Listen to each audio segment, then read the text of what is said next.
ప్రభువునందు ప్రియ దేవుని బిడ్డలారా, నేటి వాక్య ధ్యానము కొరకు ప్రార్థన చేద్దాం. దయచేసి తలలు వంచండి, ప్రార్థనలో ఏకీభవించండి. మమ్మలను మిక్కిలిగా ప్రేమిస్తున్న మా ప్రియ తండ్రి, మీకు వందనాలు, స్తోత్రాలు. నేటి వాక్య ధ్యానము ద్వారా మీరు మాతో మాట్లాడండి ప్రభు. ఎపిసోడ్ సహకారులను పంపండి. ఫైనాన్షియల్ క్రైసిస్ నుంచి మమ్మల్ని విడిపించండి. ప్రత్యేకంగా ప్రభు, వాక్యము ద్వారా ప్రజలు రక్షణ పొందాలి. వాక్యము వెలుగునిస్తుంది కదా, వారి అంతరంగాల్లోని చీకటి మటుమాయం కావాలి. వారి జీవితాలు మార్గదర్శకంగా ఉండగలిగే కృపకు తీసుకుని రండి. మార్పునివ్వండి ప్రభు. యేసు నామమున వేడుతున్నాము తండ్రి, ఆమెన్. ప్రియమైన దేవుని బిడ్డలారా, మీ పరిశుద్ధ బైబిల్ గ్రంథాన్ని తెరిచి యోహాను శుభవార్త 10వ అధ్యాయం మీ ఎదుట ఉంచుకోండి. మొదటి 6 వచనాలు చదువుకుందాము. గొర్రెల దొడ్డిలో ద్వారమున ప్రవేశింపక వేరొక మార్గమున ఎక్కువాడు దొంగయు దోచుకునివాడై ఉన్నాడు. ద్వారమున ప్రవేశించువాడు గొర్రెల కాపరి. అతనికి ద్వారపాలకుడు తలుపు తీయును. గొర్రెలు అతని స్వరము వినును. అతడు తన సొంత గొర్రెలను పేరు పెట్టి పిలిచి వాటిని వెలుపలికి నడిపించును. మరియు అతడు తన సొంత గొర్రెలను అన్నింటినీ వెలుపలికి నడిపించినప్పుడెల్లా వాటికి ముందుగా నడుచును. గొర్రెలు వారి స్వరమెరుగును గనుక అవి అతనిని వెంబడించును. అన్యుల స్వరము అవి ఎరుగవు గనుక అన్యుని ఎంత మాత్రమును వెంబడింపక వాడి యొద్ద నుండి పారిపోవునని మీతో నిశ్చయముగా చెప్పుచున్నానని వారితో అనెను. ఈ సాదృశ్యము యేసు వారితో చెప్పెను గాని ఆయన తమతో చెప్పిన సంగతులు ఎట్టివో వారు గ్రహించుకొనలేదు. 6వ వచనం ఒకసారి చదువుతాను.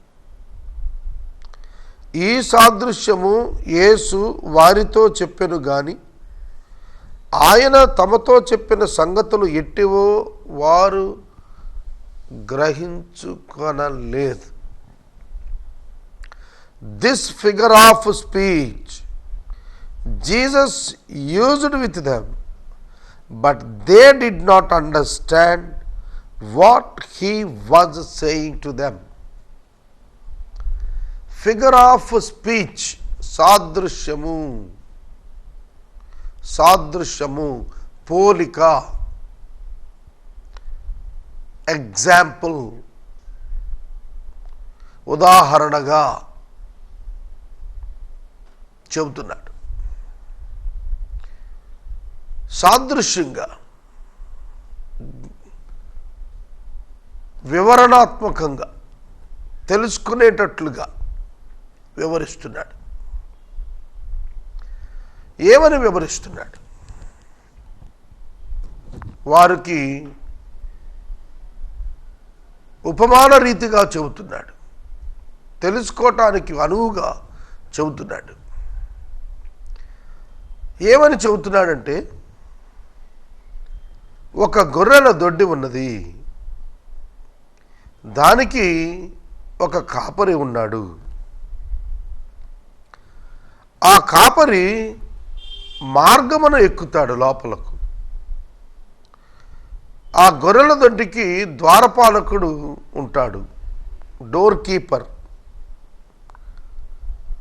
కనుక ఆ ద్వారపాలకుడు ఆ తలుపు గొర్రెల కాపరికే తీస్తాడు, మిగతా వాళ్ళకు తీయడు. గొర్రెలు కూడా కాపరి స్వరం ఎరుగుతాయి. కాపరికి గొర్రెల పేర్లు తెలుసు. కాపరి స్వరం గొర్రెలు వింటాయి. కాపరి ముందు నడుస్తాడు. కాపరి ముందు నడుస్తాడు. కానీ వేరొకడున్నాడు, దొడ్డిదారిన ప్రవేశించువాడు. వాని స్వరము వేరు, వాని స్వరము భిన్న స్వరము. అవి గొర్రెలకు తెలియదు. అవి అతనిని ఎంత మాత్రము వెంబడించవు, ఎందుకంటే అది అన్యుని స్వరం.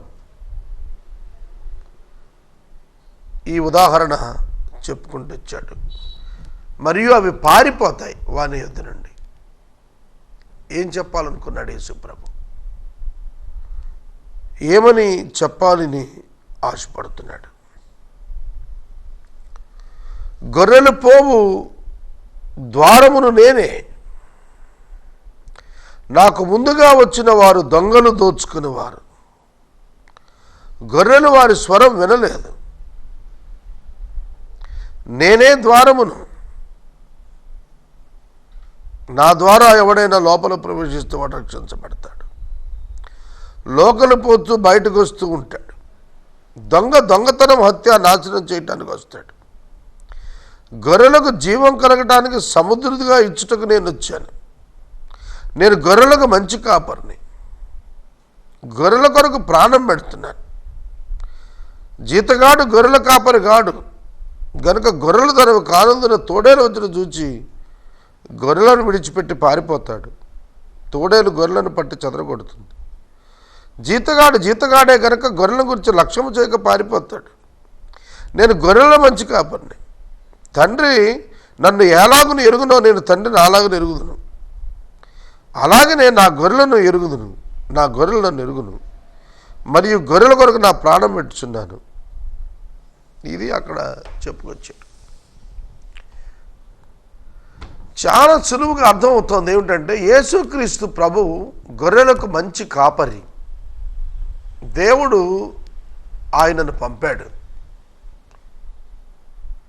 గొర్రెలు ఆయన ప్రజలు. ఆయన ప్రజలు అనగా ఏర్పరచబడినవారు. వారు ఆయన స్వరం వింటారు, గుర్తుపడతారు, వెంబడిస్తారు.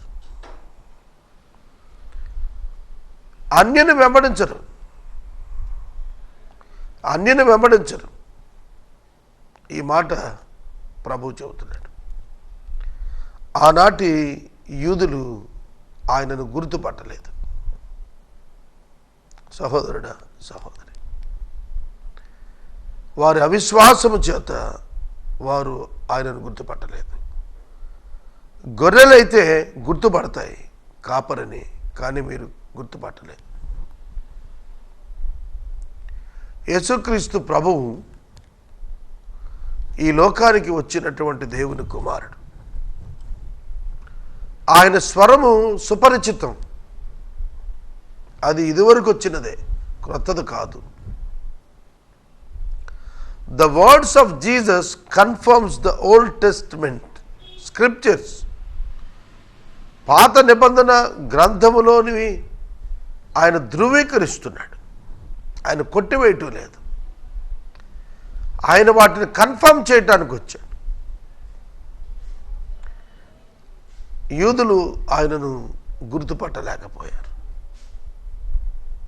సహోదరుడా, సహోదరి, ఆయన గొర్రెలను ఆయన ఎరుగును. ఆయన వాటికి పేర్లు పెట్టి పిలుచును. అన్యుని ఎరగవు గనుక అవి ఆయన వాడి యొద్ద నుండి పారిపోవును. నేను గొర్రెలకు మంచి కాపరిని అంటున్నాడు. నేను మంచి గొర్రెలకు కాపరిని అనలేదు. నేను గొర్రెలకు మంచి కాపరిని. జీతగాడు పారిపోతాడు. మంచి కాపరి తన గొర్రెల కొరకు ప్రాణం పెడతాడు. నేను నా ప్రాణం పెట్టాకొచ్చాను, పెడుతున్నాను. ప్రభు మాటలు వారు గ్రహించలేకపోయారు. ఆదాము మొదలుకొని యేసు ప్రభువు యొక్క కాలమున ఉన్నటువంటి మానవులందరూ పాపము చేసి వారు మరణించారు. ప్రభువునందు విశ్వాసం ఉంచినటువంటి వారును దేవుని యందు నమ్మిక ఉంచిన వారును మరణించారు. వారి విమోచనార్థం అలాగే భూమి మీద అప్పటి నుండి ఇప్పటి వరకు ఉన్న మానవుల యొక్క విమోచనార్థం, మానవుని పాపం నుండి విమోచించడానికి దేవుడు తన కుమారుణ్ణి రక్తమాంసములు కలిగినటువంటి దేహంతో ఈ లోకానికి పంపారు. ఆయన మాంసయుక్తమైన దేహమందు దేవుడు మానవులను తనతో సమాధానపరుచుకున్నాడు. ఇది గుర్తెరగకపోతే సువార్త అర్థం కాదు. సువార్త యొక్క అంతర్పాఠం ఏమిటంటే, మీ పక్షంగా దేవుని యొక్క గొర్రెపిల్ల సిలువలో వధించబడ్డాడు. వాస్తవానికి మానవుడు వధించబడాలి అనగా నరకాగ్ని గుండానికి వెళ్ళాలి, శిక్ష పొందాలి. సిలువలో దేవుడు యేసు శరీరము పైన పాపమునకు రావలసిన శిక్ష వేశాడు. జాగ్రత్తగా వినండి. అగ్నిగుండము దేవదూతలు పడద్రోయబడిన వాటి కొరకు దేవుడు చేశాడు, మనుషుల కొరకు కాదు. మనుషుల పాపం కొరకైతే దేవుడు అగ్నిగుండం చేయలేదు. మనుషులు పాపం చేసినప్పుడు దేవుడు వారిని తీర్పు తీర్చి అగ్నిగుండానికి పంపాలి. కానీ పంపక పాపము యొక్క ఫలితమైన మరణము నుండి వారు తప్పించుకోవటానికి గాను వారి నిమిత్తము ప్రత్యామ్నాయమైనటువంటి ఏర్పాటు చేశాడు. మానవుడు మానవ పాపాన్ని బట్టి నరకాగ్నికి వెళ్ళక్కర్లేదు. ఈ మాట మనుషులకు శరాఘాతంలా తగులుతుంది, మతానికి శరాఘాతంలా తగులుతుంది. గుర్తుపెట్టుకోండి. ఏ మానవుడు భూమి మీద, నేను చెబుతోంది జాగ్రత్తగా వినాలి, సత్యం ఇది బైబిల్లో, ఏ మానవుడు తన పాపమును బట్టి అగ్నిగుండానికి వెళ్ళక్కర్లేదు. పాపము క్రీస్తు శరీరము మీద మోపబడి పాపము పరిపూర్ణమైన పరిహారము యేసుక్రీస్తు ప్రభు శరీరము మీద శిక్ష దేవుడు పూర్ణముగా వేసి సంపూర్ణం చేశాడు. మానవ పాపానికి శిక్ష లేదు. It's very strange thing in the world. మానవుడు చేసిన పాపమునకు మానవుడు శిక్ష పొందక్కర్లేదు. ఆ శిక్ష యేసుక్రీస్తు ప్రభు శరీరమున విధించబడింది. It's completed on the body of Jesus Christ. ఇప్పుడు వినండి. ఎందువలన మానవ పాపమునకు శిక్ష క్రీస్తు శరీరం మీద పడినందున ఏ మానవుడు అగ్నిగుండమునకు వెళ్ళనక్కరలేదు, ఆధ్యాత్మిక మరణములో కొనసాగనక్కరలేదు. కేవలము యేసు నామమునందు విశ్వాసముంచినట్లయితే ఆ విశ్వాసమును బట్టి దేవుడు ఆ మానవుణ్ణి తన ఎదుట నిర్దోషిగా నిలబెట్టుకుంటాడు. యేసు ఆ వ్యక్తిని గుర్చి తండ్రి ఎదుట సాక్ష్యమిస్తాడు. అర్థమవుతున్నదా? ఎవరైతే యేసును అంగీకరించరో వారు తీర్పు దినమున పడత్రోయబడిన దేవదూతలతో కలిపి అగ్నిగుండంలో వేయబడతారు. Because of their unbelief in Christ make them to enter into the hell fire. Not their sin, not their sin, their disobedience to accept the provision of God for their salvation leads them to the hellfire. వారి కొరకు దేవుడు ఇచ్చిన ఆ గొప్ప పరిహారమైన క్రీస్తును తృణీకరించిన మానవులు పడత్రోయబడిన దేవదూతలతో కలిపి అగ్నిగుండానికి వెళుతున్నారు. ఆయన గొర్రెలకు మంచి కాపరి, ఆయన గొర్రెలకు మంచి కాపరి. మంచి కాపరి తన గొర్రెల కొరకు ప్రాణము పెట్టును. తోడేలు చెదరగొట్టును, వేరొక మార్గమున వచ్చువాడు దొంగయు దోచుకునేవాడు. You can understand your shepherd pastor also. మీ సేవకుణ్ణి మీరు తెలుసుకోవచ్చు, మీ బోధకుణ్ణి మీరు తెలుసుకోవచ్చు. అతని మాటలు యేసు మాటలా, అతని మాటలు సొంత మాటలా, అతని మాటలు దేవుని మాటలా, అతని మాటలు అపవాది మాటలా, ధనాపేక్షను కప్పిపెట్టు మాటలా, ఆత్మీయముగా మిమ్మును బలపరుచు మాటలా. మీ సేవకుడిని సులువుగా పసిగట్టవచ్చు.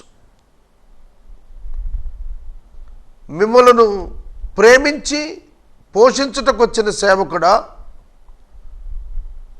మిమ్మలను కోసుకొని తిని మీ మాంసమును అమ్ముకొని సేవకుడా. అనగా ఒక దొంగ గొర్రెను ఎత్తుకొని పోయి వధించి అమ్ముకున్నట్లు మీ సేవకుడు ఉన్నాడా? You can identify it very easily. సహోదరుడా, సహోదరి, ఇవాళ పర్సనల్ కాంటాక్ట్ ఉండే సేవకుడే లేకపోతుండే. ఏమండి, ఎక్కడో కూర్చొని మాట్లాడి మరొక స్థలంలో ఒక థియేటర్లో స్క్రీన్ మీద కనపడి నేను మీకు ఆధ్యాత్మిక ఆహారం ఇస్తున్నాను అన్నవాడు కాపరెట్లవుతాడో, కామన్ సెన్స్ గొర్రెల వంటి విశ్వాసులకు ఎట్లా లేకపోతుందో అర్థం కావట్లేదు నాకు. చివరి దినాల్లో ఉన్నాం, మోసపోతున్నాం, జాగ్రత్త.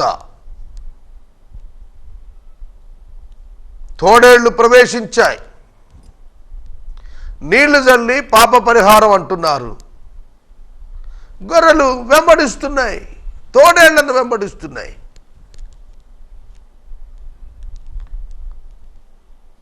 ఎన్ని అబ్స్టాకిల్స్ ప్రవేశించాయి. క్రైస్తవ సంఘాన్ని పాడు చేయటానికి ఎందరు దొంగలు ప్రవేశించారో ఆలోచించాలని ప్రభు పేట నేను మనవి చేస్తున్నాను. నిజ బోధకులు, నిజ సేవకులు కొద్దిమందే ఉన్నారు. అబద్ధ బోధకులు, ధనాపేక్ష గల తోడేళ్లు అధికంగా ఉన్నారు. మీ సేవకుడు మిమ్మల్ని డబ్బు అడుగుతున్నాడా? సేవ పేరట అడిగి దానిని భౌతిక వనరులలోనికి మార్చుకుంటున్నాడా? దొంగ సేవకుడు. జాగ్రత్త. ప్రియమైన దేవుని బిడ్డలారా, యేసుక్రీస్తు ప్రభువు ఎవరో ఆనాటి యూదులకు చాలా తేటగా అర్థమయ్యేట్లుగా చెప్పాడు. కానీ వాళ్ళు ఆయన స్వరాన్ని గుర్తుపట్టడం లేదు. లేఖనాలను ఎరుగని వాడు యేసును ఎలా గుర్తుపడతాడు? అన్యులకు ఆయన వాక్యాన్ని ఇచ్చినప్పుడు ఉపమానముల చేత ఇచ్చాడు. శాస్త్రులు, పరిచయులు వంటి చట్టమెరిగిన వారికి, ధర్మశాస్త్రం ఎరిగిన వారికి ధర్మశాస్త్రం నుండి జవాబులు చెప్పాడు. ఆయనను వెంబడించిన వారు ధన్యులయ్యారు. ఆయన తన గొర్రెలను పేరు పెట్టి పిలుచును అన్నప్పుడు ఆయనకు అవి తెలుసు అని అర్థం వచ్చుచున్నది. ఆయనకు ఆయన గొర్రెలు తెలుసు, ఆయన గొర్రెలకు ఆయన తెలుసు. అనగా దేవుని యొక్క ప్రణాళికలో దేవుడు ఏర్పాటు చేసినటువంటి ఒక శ్రేష్టమైనటువంటి జ్ఞానము, గుర్తింపబడు కృప, పరిశుద్ధాత్మ దేవుని యొక్క ఇన్వాల్వ్మెంట్తో అది అనుగ్రహించబడుతోందనే సత్యం మనం తెలుసుకోవాలి. గొర్రెలు కాపరి స్వరం ఎట్లా వింటాయి? గొర్రెలకు పరిశుద్ధాత్మ దేవుడు తెలియచేస్తాడు, ఇదిగో ఈ స్వరము నీ కాపరి స్వరము, దీనిని గుర్తెరుగు అనే జ్ఞాన ఉత్పత్తి అంతరంగంలో పరిశుద్ధాత్ముడు చేస్తాడు. సోదరుడా, సోదరి, యేసు పాపుల రక్షకుడు. యేసు పాపుల రక్షకుడు, రోగులకు వైద్యుడు. ఆయన చెప్పినది ఈ భౌతిక రోగాలకు కాదు, హృదయమునకు కలిగిన పాపమనుడు రోగమునకు ఆయన వైద్యుడు, పరమ వైద్యుడు. ఈయన తప్ప వేరొక వైద్యుడు లేడు. హృదయమును బాగు చేయగలిగిన వాడు, శుద్ధి చేయగలిగిన వాడు, ఆరోగ్యం ఉండేట్లు చేయగలిగిన వాడు, దేవునితో సంబంధం ఉండేట్లు చేయగలిగిన వాడు యేసుక్రీస్తు మాత్రమే, వేరొకడు లేడు. నా ముందు వచ్చిన వారు దొంగలను దోచుకుని వారై ఉన్నారు అన్నాడు. ఎవరైతే మేము దేవుళ్ళు అని చెప్పుకుని ఉన్నారో, చెప్పబడుచున్నారో వారిని గురించి క్రీస్తు యొక్క వ్యాఖ్యానం దొంగలను దోచుకునేవారు అని అన్నాడు. అనగా ఏమిటి? తండ్రి చేత పంపబడినవాడు, తండ్రి చేత పాపమునకు తీర్పు తీర్చబడనివాడు ఏ విధంగా గొర్రెలకు రక్షకుడు కాగలుగుతాడు? మనుషులకు రక్షకుడు కాగలుగుతాడు? యేసు శరీరము మీద దేవుడు మానవ పాపాన్ని మోపి పాపానికి దేవుడే పరలోకం నుండి శిక్ష విధించాడు. అది జరగకుండా దేవుడు మానవునికి పాపక్షమాపణ ఉచితంగా ఇవ్వలేడు. అందుకే మానవునికి తీర్పు తీర్చకుండా అట్టే పెట్టి పరదేశులో విశ్వాసులను కూర్చి ఉంచాడు. క్రీస్తు తన యొక్క ఆధ్యాత్మిక మరణం చేత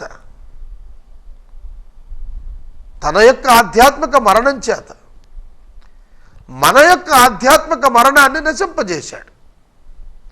తాను దేవుని నుండి వేరై పాపమునకు శిక్ష తాను భరించి సంపూర్తి చేసి తిరిగి దేవునితో తాను తన యొక్క చేతిని కలుపగలిగాడు. Jesus restored his relationship with God again back. వెనకకు తిరిగి యేసు దేవునితో తన సంబంధాన్ని నిలుపుకోగలిగాడు. ఎందుకు? ఆయన పాపరహితుడు గనుక, యేసు పాపరహితుడు గనుక యేసు శరీరము మీద మోపబడిన పాపమును ఆయన భరించగలిగాడు.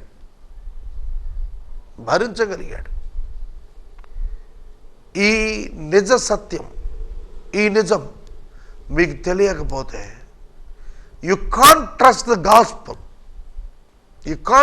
గాస్పల్. సువార్త నమ్మలేం. నేను మాట్లాడుతున్నాను అదే. నేను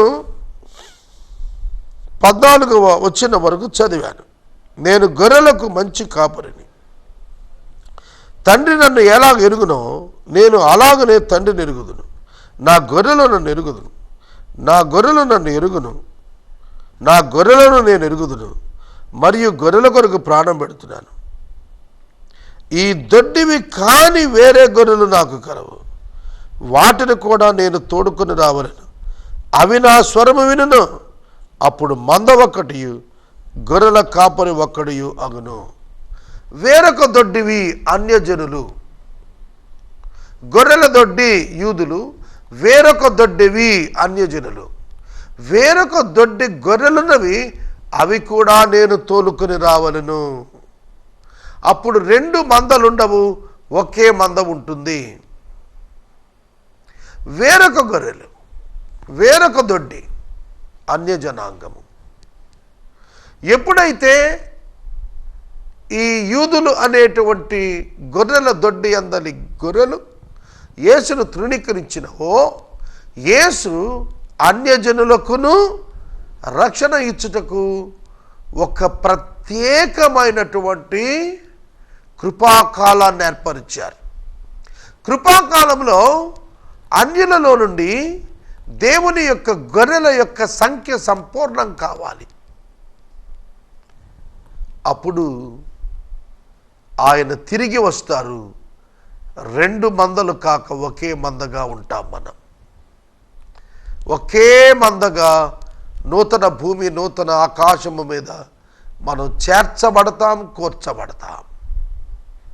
ఈ సత్యాన్ని ప్రభువు చెబుతున్నారు. యూదులే కాదు, అన్యులకు కూడా రక్షణ ఉన్నది. యేసు నామమునందు అన్యులకు రక్షణ ఉన్నది అని యేసు ఖరాఖండిగా ఆనాడు తెలియచేశారు. కాపరి ఒక్కడు, మంద ఒక్కటే, నూతన ఆకాశం, నూతన భూమి పైన. రేపు 17వ వచనం నుండి నేను మరలా వాక్యాన్ని చెబుతాను. ఎపిసోడ్ సహకారులు సుమారు 1 వారం దినాల నుండి లేరండి. ఈ వారం దినాలు సహకారులు లేకపోవటం వల్ల ఫైనాన్షియల్ ఒత్తిడి ఇంకా పెరుగుతుంది. కనుక మీరు ప్రార్థించండి, ప్రభు సహాయం చేసేటట్లు ప్రభు సన్నిధిని విజ్ఞాపన చేద్దాం. మమ్మల్ని మిక్కిలిగా ప్రేమిస్తున్న తండ్రి వందనాలు. వాక్యము విన్న బిడ్డలను దీవించండి. ఎపిసోడ్ సహకారులను పంపండి. ఆర్థికంగా మాకున్నటువంటి భారం మీ భుజాలపై వేస్తున్నాం. ప్రభు మాకు విడుదలివ్వండి. యేసు నామమున అడుగుచున్నాము తండ్రి, ఆమెన్. తండ్రి అయిన దేవుని ప్రేమ, కుమారుడైన యేసయ్య కృప, పరిశుద్ధాత్మని యొక్క అన్యోన్య సహవాసం సదా మనకు తోడైండునుగాక. ఆమెన్.